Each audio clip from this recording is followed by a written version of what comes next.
She told him she was visiting family, 600 kilometers away, a week-long trip.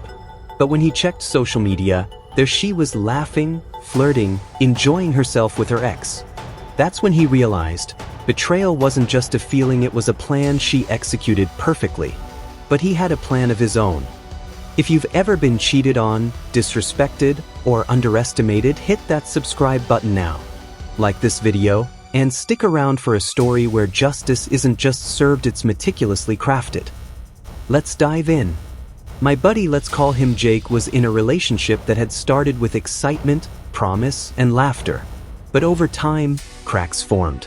Arguments became more frequent, the spark dimmed, and communication felt like wading through molasses. He loved her deeply, but the weight of their issues was grinding him down. One day, she told him she needed to visit her family, about 600 kilometers away. A week-long trip. Jake, despite his unease, didn't protest. He trusted her, or at least, he thought he did. Then came the shock. Jake was scrolling through social media when he stumbled upon a picture. Not just any picture, a photo of her sitting at a restaurant patio, laughing intimately with someone else. Someone he knew too well, her ex. His heart stopped. His stomach twisted. The world narrowed down to one truth: she had cheated. The physical sensations were immediate: hands trembling, chest tight, mind racing through every argument, every fight, every late night spent questioning if he was enough. Rage simmered beneath the surface, but strangely, so did clarity. Jake didn't explode. He didn't yell. He didn't confront her on the spot. He did something that would require patience, cunning, and precision. He snapped more photos. Every laugh, every touch, every sign of betrayal documented. Proof. Evidence.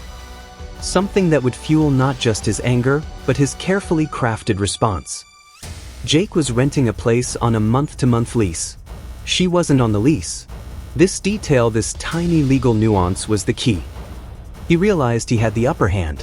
While she thought she had control over his life, he quietly started planning his move. He began to distance himself emotionally. He mentioned couples therapy in casual conversations, but never pushed. Sex?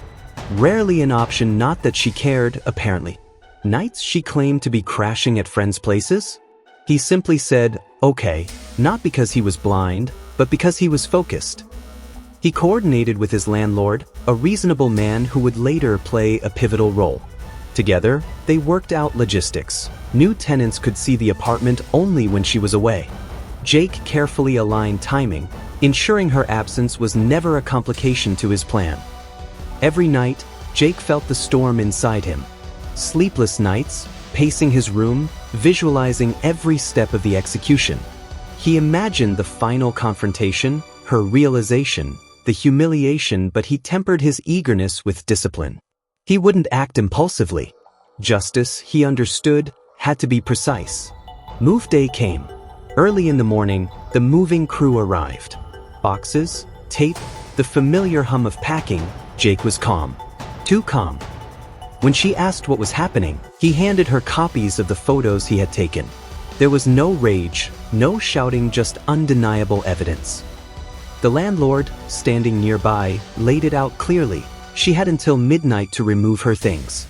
New tenants were moving in 2 days, and the furniture and majority of the items belonged to Jake. Any items left behind would be put on the curb. Her face went white. Shock, disbelief, panic, the perfect storm of consequences for years of betrayal. She sputtered excuses, threats, pleas. Jake remained still, calm, collected, the storm of rage replaced with cold, meticulous satisfaction.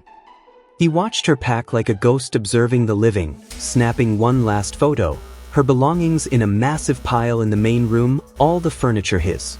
The very space she once treated as a shared home now revealed the truth: she had no claim. The payoff wasn't loud. There were no dramatic confrontations outside the photos, no yelling matches on social media. The satisfaction came in the control, the precision, the complete dismantling of her assumed power. Jake felt vindication, but also peace. The betrayal had hurt, yes, but the justice he orchestrated? It wasn't revenge for revenge's sake. It was measured, moral, and deserved. Among friends, the story became legend, not for the humiliation itself, but for the way he executed it, calmly, patiently, without letting emotion override strategy. In their eyes, Jake's story was a masterclass in measured, elegant, and psychologically rich revenge. Betrayal cuts deeper than any blade, and in Veilvoz, revenge always finds its mark. No forgiveness, only reckoning. What's the most satisfying revenge you've ever witnessed? Drop it in the comments. If stories like this thrill you, subscribe and like, and never miss a tale where justice is calculated, cold, and complete.